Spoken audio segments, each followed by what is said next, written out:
Hi எல்லோரும் எப்படி இருக்கீங்க? ஐ ஹோப் எல்லோரும் நல்லா இருப்பீங்கன்னு நம்புகிறேன். இன்றைக்கி என்ன வீடியோன்னு பார்த்தீங்கன்னா, ஒரு vlog வீடியோ தான் பார்க்க போகிறீங்க. உங்கள் ஃப்ரீ டைமில் என்னோடய வீடியோவை மறக்காமல் பாருங்கள். உங்களோட லவ் அண்ட் சப்போர்ட் எனக்கு மறக்காமல் கொடுங்க.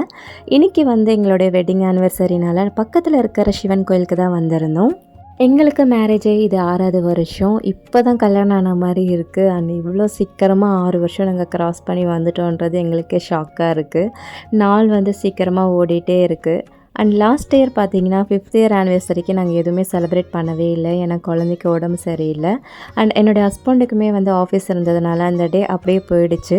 அப்புறமா ஈவினிங்காக கொஞ்சம் பக்கத்தில் இருக்கிற பெருமாள் கோயிலுக்கு போயிட்டு தான் வந்திருந்தோம். அவ்வளோதான். சரி, இந்த இயராவது மிஸ் பண்ணாமல் எப்படியாவது செலிப்ரேட் பண்ணணுன்றதுனால நாங்கள் பக்கத்தில் இருக்கிற கோயிலுக்கு வந்திருந்தோம். அதுக்கப்புறமா எங்கன்னா வெளியே போகலான்னு சொல்லிட்டு பிளான் போட்டிருந்தோம். மோஸ்ட்லி மேரேஜ் டேனாலே அந்த டேவே ரொம்ப ஸ்பெஷலாக இருக்கும். நிறைய நம்ம பிளான்ஸ்லாம் போட்டிருப்போம். பட் எந்த பிளானுமே ஒர்க் அவுட் ஆகாது, சொதப்பிடும். ஸோ அதனால் பிஃபோராக பிளான் போடுறதே நம்மளுக்கெலாம் செட்டே ஆகாது. ஸோ அந்த டைமில் டக்குன்னு முடிவு பண்ணி கிளம்புறது தான் நல்லாயிருக்குமே. ஸோ ஒர்க் அவுட்டும் ஆகும். ஸோ இந்த மாதிரி நிறைய பேர் ஃபேஸ் பண்ணியிருப்பீங்க. போட்ட பிளான் எல்லாம் சொதப்பிட்டு கடைசியில் வேறு எங்கேயோ போயிருப்போம். ஸோ அந்த டே ரொம்ப ஸ்பெஷலாக இருக்கிறதுக்காக நம்ம நிறைய யோசித்து வச்சுருப்போம். கடைசியில் ஏதாவது ஒன்று நடந்தால் போதுமே சொல்லிட்டு ரொம்ப சந்தோஷப்பட்டு அந்த டேவை ஃபுல்ஃபில் பண்ணிப்போம். மார்னிங் பிரேக்ஃபாஸ்ட் மட்டும் வெளியே சாப்பிட்லான்னு சொல்லிட்டு கோயிலேருந்து நாங்கள் ஹோட்டலுக்கு கிளம்பிட்டோம். இன்றைக்கி சாட்டர்டேன்றதுனால நாங்கள் நான்வெஜ் சாப்பிட மாட்டோம். ஸோ பிரேக்ஃபாஸ்ட் மட்டும் வெளியே சாப்பிட்டு லஞ்சுக்கு மட்டும் சிம்பிளாக வீட்டில் ரெடி பண்ணிக்கலான்ட்டு டிஃபன் சாப்பிட கிளம்பிட்டோம். வருஷம் ஃபுல்லாக நம்ம கிச்சனில் நின்று சமைச்சிட்டு தான் இருக்கோம். அட்லீஸ்ட் இந்த மேரேஜ் டே சாக்கு வச்சாவது நம்ம கிச்சனுக்கு லீவ் கொடுத்துடலான்னு சொல்லிட்டு லீவ் போட்டாச்சு.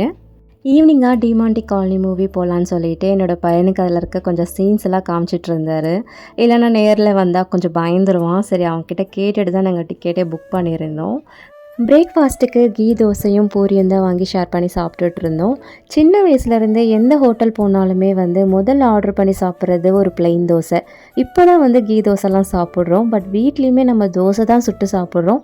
ஆனால் வெளியே வந்தாலுமே எதுவும் ஸ்பெஷலாக ஆர்டர் பண்ணாமல் பிளெயின் தோசை தான் நான் வாங்கி சாப்பிடுவேன். நான் மட்டும்தானே இல்லை நீங்களும் அந்த மாதிரி சாப்பிட்ருக்கீங்களா? ஏன்னா அது அவ்வளோ டேஸ்ட்டாக இருக்கும். எங்கே போனாலுமே அந்த தோசை தான் முதல்ல ஆர்டர் பண்ணி சாப்பிட தோணுது.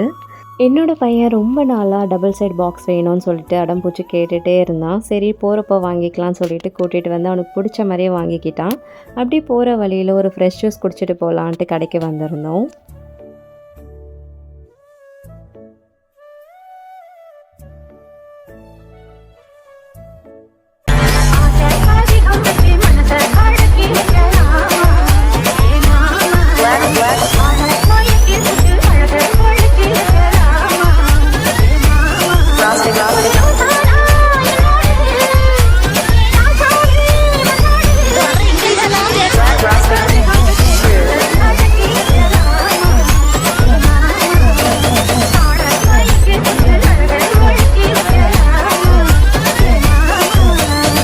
ஆக்சுவலி இன்றைக்கி எங்களுக்கு கேக் கட் பண்ணுற ஐடியாவே இல்லை. இந்த டேவை சிம்பிளாக என்ஜாய் பண்ணிக்கலாம்னு நினச்சோம். பட் இது ஒரு அன்எக்ஸ்பெக்டட் கேக் கட்டிங் தான். இந்த கேக்கை எங்களுடைய ஹவுஸ் ஓனருடைய பையனும் அவங்களுடைய ஒய்ஃபும் சர்ப்ரைஸாக எங்களுக்கு சென்ட் பண்ணியிருந்தாங்க. சடனாக ஒரு கால் வந்தது டெலிவரி பாய்கிட்ட இருந்து. ஜொமேட்டோவிலேருந்து டெலிவரி வந்திருக்கு, பிக்கப் பண்ணிக்கோங்க அப்படின்னாங்க. வெளியே போய் பார்த்தா கேக் கொடுத்துருந்தாங்க. எனக்கு செம்ம ஷாக்கிங்காக இருந்துச்சு. அப்புறம் கொஞ்சம் நேரத்தில் ஹவுஸ் ஓனரே கால் பண்ணியிருந்தாங்க. இந்த மாதிரி உங்களை பார்க்க முடியல, அதனால் உங்களுக்கு சர்ப்ரைஸாக ஒரு கேக்கை நாங்கள் அரேஞ்ச் பண்ணி அனுப்பியிருந்தோம் அப்படின்னாங்க. உண்மையுமே ரொம்ப ஹாப்பியாக இருந்துச்சு. ஏன்னா எங்கள் 2 பேருக்குள்ளே நாங்கள் சர்ப்ரைஸ் பண்ணிப்போம் எப்போவுமே. பட் எங்கள் 2 பேருக்கு சேர்த்து ஒருத்தவங்க சர்ப்ரைஸ் பண்ணுறாங்கன்றப்போ ரொம்ப ஷாக்கிங்காக அண்ட் ஹாப்பினஸ்ஸாக இருந்துச்சு.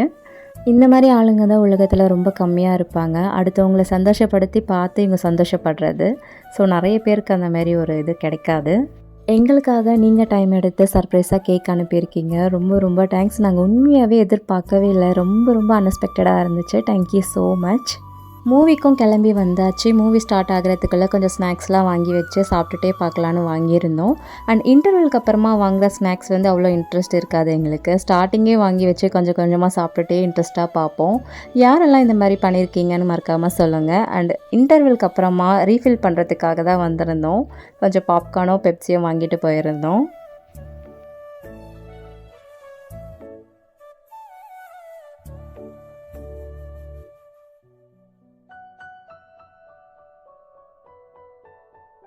Close the doors.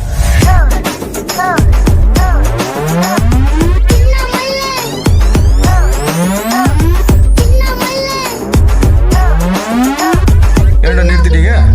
பிடிச்ச பாட்டு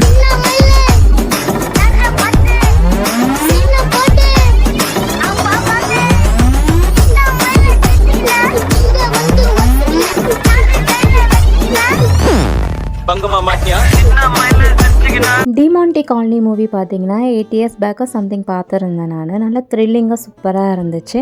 பார்ட் 2 வந்திருக்கணுன்னே கண்டிப்பாக போய் பார்க்கணுன்னு நினச்சிருந்தேன். பட் என் பையன் வச்சுட்டு எப்படி பார்க்குறதுன்னு நினச்சிட்டு இருந்தேன். ஏன்னா அவனுக்கு இந்த பேய் படம்லாம் பார்த்தா ரொம்ப பயம். அவன் பார்த்தது கிடையாது. ஸோ ஃபஸ்ட் எக்ஸ்பீரியன்ஸ் தான் அவனுக்கு. ஆனால் பயந்துட்டு தான் பார்த்துட்டு இருந்தான். உண்மையாகவே ரொம்ப சூப்பராக இருக்குது. எல்லாருமே நம்பி போகலாம். இந்த டே எங்களுக்கு ரொம்ப ஹாப்பியாக ரொம்ப சூப்பராக போச்சு. அண்ட் இந்த வீடியோ யாரெல்லாம் டைம் ஸ்பெண்ட் பண்ணி பார்த்தீங்களோ ரொம்ப ரொம்ப தேங்க்ஸ். அண்ட் உங்களுடைய லவ் அண்ட் சப்போர்ட் கொடுத்துட்டே இருங்க. மறக்காமல் இந்த வீடியோவை ஷேர் பண்ணுங்கள். தேங்க்யூ. பாய்.